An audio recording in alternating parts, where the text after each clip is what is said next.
नेहरू जी के साथ में अगर तुलना करनी है तो नेहरू जी के जैसी नीतियां चाहिए। नहीं, आप कार्यकाल को तो पार कर सकते, लेकिन उनकी नीतियों को पार नहीं कर सकते, उनकी विचारधारा को पार नहीं कर सकते। सापरा साहब, एक छोटा सा सवाल है, ये तुलना वाली चर्चा सर हमने कल कर ली थी, तुलना वाली चर्चा से आगे बढ़ लेते हैं। आपने एक शब्द का इस्तेमाल किया, नैरेटिव।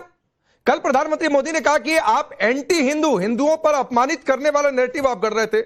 हिंदू ग्रोथ रेट की बातचीत, 2014 का चुनाव आप लोग हारे थे, तो एंटनी कमेटी की रिपोर्ट में था कि एंटी हिंदू इमेज बनी हुई है कांग्रेस पार्टी की। तो आइए ना सर इस नैरेटिव पर।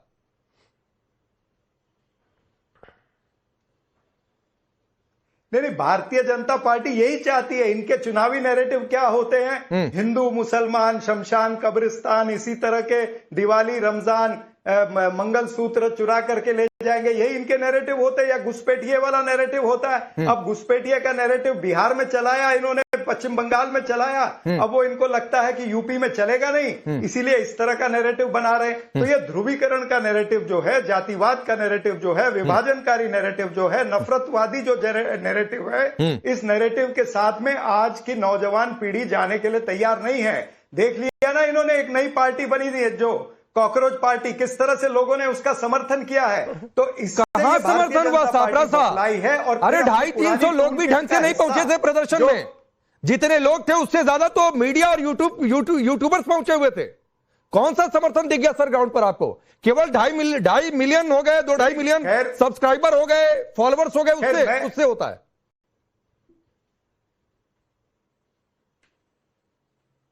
देखिए, मैं कॉकरोच पार्टी का मैंने एक उदाहरण दिया, मैं कोई उनका प्रवक्ता नहीं हूं, लेकिन कहने की बात यह है, तात्पर्य यह है कहने का कि जितना बीजेपी का एजेंडा पिछले 2-3 साल में ये चलाना चाहते, हर एजेंडे में ये फेल होते आए हैं। ठीक, जो हमारा ऑपरेशन सिंदूर था उसमें इन्होंने ट्रंप के आगे नतमस्तक हो गए। जब हम चरम पर थे, जब हम पाकिस्तान से जीत सकते थे, तब ये बैकआउट हो गए। इन्होंने सीज फायर किया है। वहां से लेकर के अभी जो अमेरिका के साथ में ट्रेड डील करने जा रहे हैं, अगर ये देखते हैं तो इनकी नाकामियां ही है। रुपए में देखिए कहां पहुंच गए, 97 के पास रुपया पहुंच गया है, सेंचुरी मार लेगा। पेट्रोल डीजल के दाम सेंचुरी मार चुके हैं। देश की अर्थव्यवस्था खराब हो चुकी है। देश की अर्थव्यवस्था नीचे की तरफ आ रही है। लोगों की आर्थिक विषमता जो है वो बढ़ती जा रही है। ट्रेड डेफिसिट बढ़ता जा रहा है। इस देश में आर्थिक संकट आ रहा है। उस आर्थिक संकट से ध्यान भटकाने के लिए नरेंद्र मोदी इस तरह के विषय लेकर के आ रहे हैं। ठीक है, शिवम त्यागी रिप्लाई। Thank you. देखिए, मैं बस एक पॉइंट इसके बारे में कहूंगा, क्योंकि आपने कहा कि कल आप इस विषय में डिबेट कर चुके हैं। ये बिल्कुल ठीक बात है कि जवाहरलाल नेहरू और आदरणीय प्रधानमंत्री श्री नरेंद्र मोदी जी की कोई बराबरी ना है, ना हो सकती है। देखो भैया, आदरणीय प्रधानमंत्री श्री नरेंद्र मोदी जी इस देश के गरीब परिवार से, चाय बेचने वाले परिवार से आने वाले व्यक्ति हैं।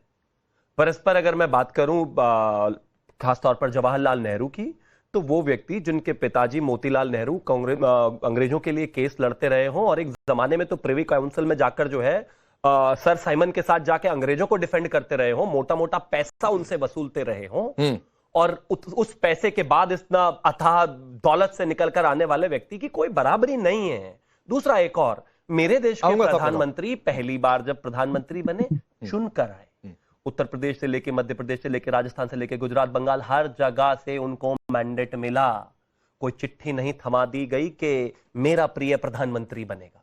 हालांकि मैं ये भी आपको अभी कहकर देकर जा रहा हूं और चैलेंज देकर जा रहा हूं और अंगूठा लगाकर जा रहा हूं, और कभी चाहिए तो एक पेपर पे भी लिख दूंगा कि जिस रिकॉर्ड की आप बात कर रहे हो टूटेगा, वो भी 5 साल अभी और भी है और आगे भी टूटेगा, वो कोई दिक्कत नहीं है। आपका जितना भी इलेक्टेड सिलेक्टेड जितना भी रिकॉर्ड है ना टोटल जवाहरलाल नेहरू का, टूट वो भी जाएगा। लेकिन हम यहां पर बात कर रहे हैं इलेक्टेड प्रधानमंत्री की। हमारे यहां कोई silver spoon, diamond spoon, golden spoon तो थी नहीं कि चिट्ठी में आ गए, फेवरेटिज्म पे चल गया, आपको बना दिया। खैर, इसके लिए मुझे लगता है कि टाइम्स नाउ नवभारत के दर्शकों को जो है आचार्य कृपलानी की अगर वो किताब पढ़ ले तो ज्यादा बेहतरी हो जाएगी। तो कुल मिलाकर मामला यह है कि हमारी बराबरी नहीं है भैया। हम गरीब परिवार से आने वाले लोग हैं। आप अंग्रेजों के केस लड़ लड़ के मोटा पैसा कमाकर सेलेक्ट हुए थे। आपका और हमारा कोई बराबरी नहीं है। अब आगे आते हैं जहां तक विषय खासतौर पर इन्होंने कहा महंगाई दर, क्यों अपनी जो है अपने आप को इतना अपमानित कराते हो?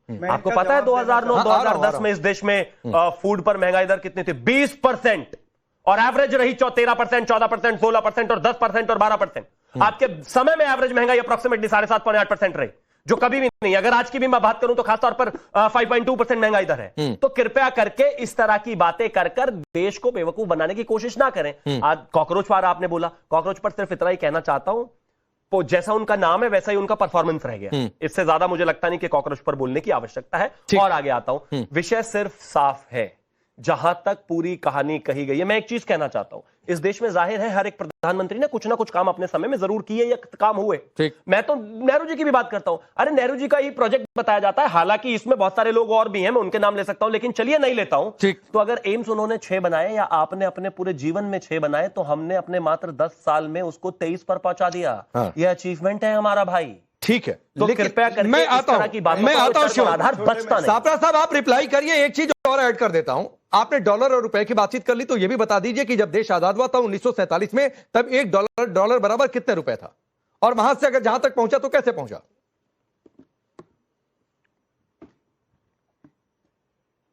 मैं वही बताता हूं, जब देश आजाद हुआ ना, तब डॉलर की तुलना में रुपया 3 रुपए पर था, और आज कितने पे पहुंच रहा है? 97 पर पहुंच रहा है। तब तुलना करनी है नेहरू जी के कार्यकाल से, तो ये भी तुलना करिए। ये भी तुलना करिए कि तब पेट्रोल डीजल 25 पैसे और 35 पैसे प्रति लीटर था, और आज 100 पार कर चुका है। अब बीच में मत टोकिए। और नेहरू जी के साथ में तुलना करते ही इतनी बड़ी बड़ी बातें कर रहे हैं। इनको मैं याद दिलाना चाहता हूं कि पंडित नेहरू वो व्यक्ति है जिन्होंने अपनी व्यक्तिगत संपत्ति में से 10,000 करोड़ रुपया इस देश के लिए योगदान दिया। उन्होंने दान कर दिया, और उन्होंने 10 साल जेल के अंदर निकाले इस देश की आजादी के लिए। नरेंद्र मोदी जी ने तो उंगली भी नहीं कटाई, और शहीदों में नाम दर्ज कराने में लगे हुए हैं। और दूसरी बात, पंडित नेहरू जी ने तो कितनी सारी चीजें दी, IIT दिए, एम्स दिए, और IIM दिए, DRDO दिया, BARC दिया, अनेक सारी यूनिवर्सिटी दी, बनारस हिंदू यूनिवर्सिटी दी, उन्होंने दिल्ली यूनिवर्सिटी दी। नरेंद्र मोदी जी ने क्या दिया? गलगोटिया यूनिवर्सिटी दी, और व्हाट्सएप यूनिवर्सिटी दी ना। और फिर क्या हुआ? नेहरू जी ने डिस्कवरी ऑफ इंडिया निकाला। इन्होंने क्या किया? इन्होंने डिस्कवरी ऑफ मेलेडी निकाल दिया है। इन्होंने ये अब की बार ट्रंप सरकार और हाउडी मोदी जैसे जुमले ये बोलते रहे हैं। तो ये जुमला सरकार है। लोग जानते हैं कि जुमले बोल बोल कर ये समय निकाल रहे हैं, ध्यान भटका रहे हैं। एक छोटी सी बात है, और जनता एक छोटी सी बात है, आपने सबके 3 रुपए 30 पैसे की तुलना आज से तो कर दी। 2026 में क्या है, 2014 में कितना है वो भी बता देते। 2014 में कैसे 58-59 रुपए तक पहुंच गया 3 रुपए से, वो भी बता देते। वो किसकी कमी थी इसकी भी चर्चा कर लेते। दूसरी बात है, छोड़ दीजिए इसको, आप लोग अपने गिरेबान में नहीं झांक पा रहे। वो इसलिए कि विपक्ष खंड खंड हुआ पड़ा है। आप लोग इसी बात में खुश है। कांग्रेस तो देखो है, अरे कांग्रेस से ही टूटकर कितने दल बन गए। आप एकजुट नहीं हो पा रहे हैं। जहां जहां पेच फंसा है, एक पर्चा नहीं सही भर पा रहे हैं मीनाक्षी नटराजन का।